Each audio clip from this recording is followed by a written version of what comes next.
It's round number 6 recap. I'm playing against Stoyanov Tsvetan, again one of the most talented juniors in Bulgaria right now. I actually have positive score against him on chess.com, but you know, chess.com is not live chess, not over the board chess. Let's see how the game went. I'm playing with white pieces and I start with d4.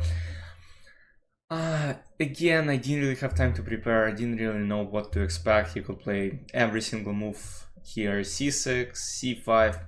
I'm not sure. I think he played d5 multiple times. c5, knight f3, d6, takes, knight f6, knight c3, and I go h3, which is kind of the main move I'm playing right now.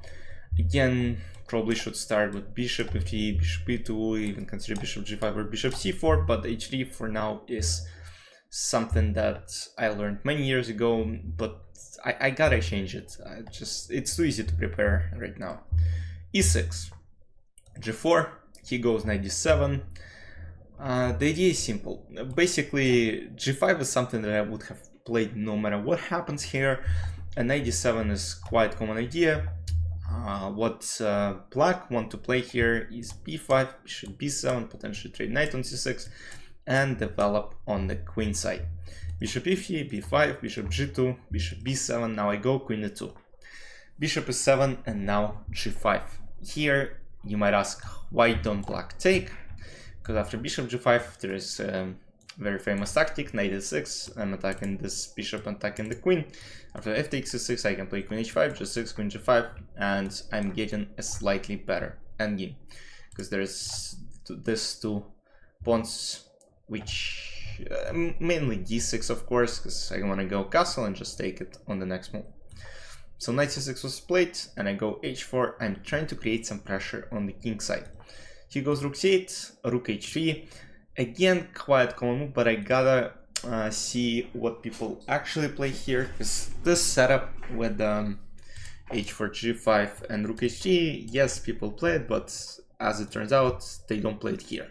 Because now black are just a lot better. He goes knight a5, castle, knight c4, attacking the bishop, and now I go king b1, knight b6.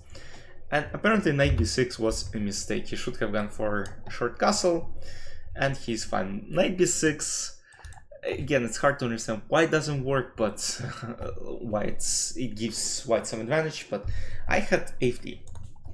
And computer shows a very, very interesting line here. a3, and you might ask why black don't just take on a3, and this is something that I don't think I would have seen during the game, because after b takes a3, rook c3, it looks like black just captured the pawn, but there is knight e6, you attack the queen, you attack this pawn, and after f takes e6 there is this cover attack, you capture on b6, you attack the queen, and you also attack this rook on c3, so queen c8, takes, and now I think rook d4, bishop d4, and after queen a3, bishop g7, rook g8, bishop b2, and white are permanently winning, because queen h5, queen h7 is coming, my king is safe, if there is not much to attack, it would have been a win, but of course it's very hard to see, so I played g6, and according to computer it is a huge blunder. I had less than a minute at this point, and yeah, you might ask, man, you have 15 minutes. Yes, I have them, and I spend them trying to understand what I'm playing. And yeah, against those guys, you gotta be prepared. You gotta be more deep prepped, because I didn't lose because I don't know how to play. I lost because, yes, partly because I don't know how to play, but partly because of lack of theory knowledge in this specific example. So g6, and okay, like, what are you playing? And my plan was to go h5. Of course, he doesn't have to take and give me chances, he goes g5. I go rook g1, again, I had no time at this point, I just tried to create some sort of counterplay, which I didn't manage to do. Knight c4, rook f1, trying to create some threats maybe here, rook h6, e5. You know, some little attacks, takes, now d takes a5, knight c6, goes queen d2. At this point I was like, okay, I was hopeless, so I was like, okay, let's maybe try to play here for a while, knight c2, queen d3. I go king c1. Here, yeah, there's not much I could do anyways. I go king c1. Knight b4, very precise move. He wants to open c file. He wants. There's just too much.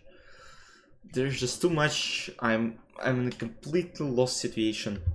I go knight b4, bishop b4, and after queen b7, there is a beautiful checkmate in 2, which I can't say I blundered because I knew it would come anyway.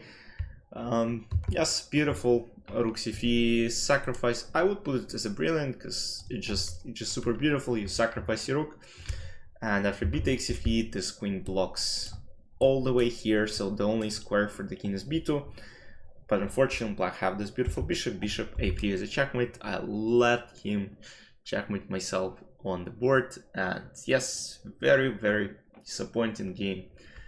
I'm 4 out of 6 after 6 rounds of play.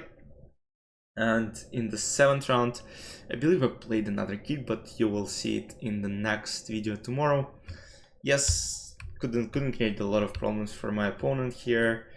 Once again, gotta learn how to play chess, how to play neither system with white pieces. But yeah, it is what it is. Hope you enjoyed.